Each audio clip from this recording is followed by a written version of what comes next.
நான் உங்கள வந்து நெறைய இன்டர்வியூஸ் நான் பார்த்தேன். பார்த்துட்டு இருக்கும்போது ஒரு ஒரு விஷயம் நீங்க சொன்னீங்க. நான் அச்சீவ் பண்ணாலுமே, எனக்கான அந்த ரெகக்னிஷன் இன்னும் கிடைக்கல. இன்னும் குடுக்க மாட்டேன்றாங்க அப்படின்னு. அதுக்கு பின்னாடி என்ன இருக்குன்னு தெரிஞ்சுக்கணும்னு ஆசையா இருந்தது. ஏன் என்ன? ரெகக்னிஷன்ன்றது என்னன்னா, ஸோ பர்சனலா நம்ம க்ளோஸ்டா இருக்கிறவங்களுக்கு வந்து நம்ம என்ன பண்ணியிருக்கோன்றது தெரியும். எஸ். அத தாண்டி நம்ம ரீச் ஆகணும்னா, ஒரு சோசியல் மீடியா மூலமாவோ, இல்ல வந்து ஒரு ஒரு பெரிய பொலிட்டிஷியன் மூலியமாவோ நம்ம வந்து கூப்பிட்டு ஒரு விஷ் குடுத்தா தான், அந்த விஷயம் வந்து ரீச் ஆகும். ஸோ மீடியா மூலியமா. எல்லாமே மீடியா மூலியமா தான் ரீச் ஆகுது. ம். அட்லீஸ்ட் ஒரு பேப்பர்ல வர்றதோ, இல்ல வந்து ஒரு ஒரு கன்டென்ட்டா வந்து ஒரு Instagramல போஸ்ட் ஆகுறதோ, இல்ல நியூஸ்ல வருதோ, சம்திங் லைக் தட். அப்படி இருந்தா மட்டும் தான் வந்து யார் அச்சீவ் பண்ணாலுமே அந்த விஷயம் வந்து ரீச் அவுட் ஆகும். பட் என்ன பொறுத்தவரைக்கும் என்னன்னா, லாஸ்ட் 1 இயர் ஆச்சு நான் மிஸ்டர் இந்தியா டைட்டில் வின் பண்ணி. ஸோ 1 இயர்ல வந்து நானே தான் அப்ரோச் பண்ணி எல்லா இடத்துலயும் வந்து என்ன வந்து எஸ்டாப்ளிஷ் பண்ண ட்ரை பண்ணிட்டு இருக்கேன். பண்ணிட்டும் இருக்கேன். Still now. பட் இதெல்லாம் பார்த்துமே வந்து நெறைய பேர் கண்டிப்பா ரீச் அவுட் ஆயிருக்கும். ஏன்னா நெறைய வீடியோஸ் பேசியிருக்கேன். நெறைய பேர் பார்த்துருப்பாங்க.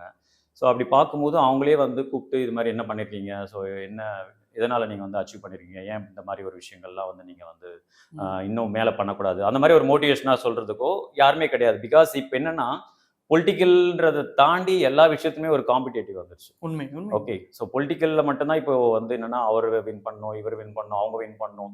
ஸோ அதுக்காக பேசுறத தாண்டி, பர்சனலா மக்களோட அந்த விஷயங்கள வந்து கொண்டு சேர்க்கிறதுக்கு யாருமே ரெடியா இல்ல. ஸோ எவ்ரி வீக்கெண்ட் பார்த்தீங்கன்னா, ஒரு மூவி வந்துருது. ஸோ எல்லாருமே என்ன பண்ணாங்கன்னா, அந்த மூவிக்கான அந்த 2, 3 நாளைக்கு வந்து அடாப்ட் ஆயிடுறாங்க. திரும்ப அடுத்து மண்டேலேருந்து ஸ்டார்ட் பண்ணும்போது, அடுத்த விஷயங்கள் ஏதாவது நியூவா வருது. ஸோ அந்த 4, 5 நாள்ல தான் வந்து நம்ம பண்ற விஷயங்கள் வந்து எஸ்டாப்ளிஷ் பண்ண முடியும். ம், ம். ஸோ ஜெனரலாவே. அந்த 4, 5 நாள்லயும் பார்த்தீங்கன்னா, ஏதாவது பிரச்சனைகள் நாட்ல. ஸோ இங்க வந்து இந்த கொலை, இங்க வந்து வேற ஏதாவது கட்சி மீட்டிங். ஸோ இதுல வந்து ஃபுல்லாவே போயிடுது. ஸோ இதெல்லாம் தாண்டி நம்ம வந்து ஒரு சோசியல் மீடியால வர்றதோ, இல்ல வந்து ஒரு அ ஒரு மூவி சேனல்ல வந்து டெலிகாஸ்ட் ஆவறதோ, ஸோ இது வந்து ரொம்ப ஒரு கஷ்டமான விஷயமா இருக்கு இப்போ ரீசென்ட் டைம்ல. ஸோ உங்கள மாரி யூடியூப் சேனல்ஸ் பண்றவங்க தான் வந்து எங்கள வந்து கொஞ்சம் எஸ்டாப்ளிஷ் பண்ணிட்டு இருக்காங்க ரைட் நவ். கண்டிப்பா. அதுக்காக உங்களுக்கெல்லாம் ரொம்ப தேங்க்ஸ். அதெல்லாம் ஒண்ணும் இல்ல பிரதர்.